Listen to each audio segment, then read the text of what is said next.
So, our data looks like this. We have for MRI, it's not really like the full scan that we're looking at, but measurements.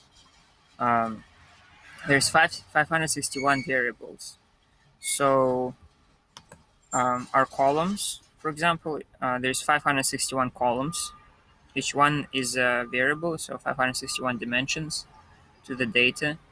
And what they are is like our measurements from the MRI.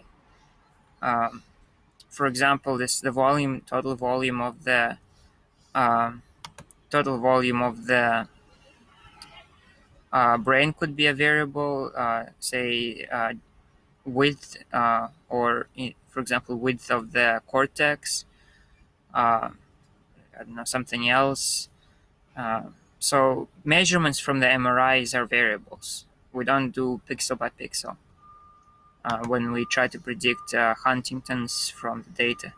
And our rows, we have 3,729 scans from which these measurements were taken. So our rows is this 3,729. So we have 3,729 rows.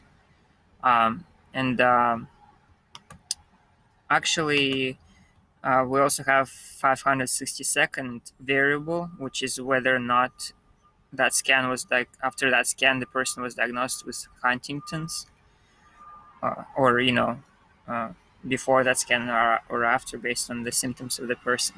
And also have the 563rd variable is the person ID. So um, there might be one row is the person at 40 years old, the second row is the same person with different dimensions from the brain at 45.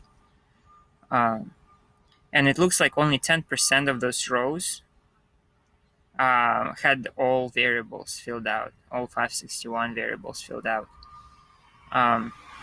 Some rows had as little as 95 variables. So some rows, for example, like this row might have had only like a few variables filled out, and then this row might have 563 variables. And if you delete, based on missing data, then you're left with only like a few. You're only left with like 300, rows, which is not enough.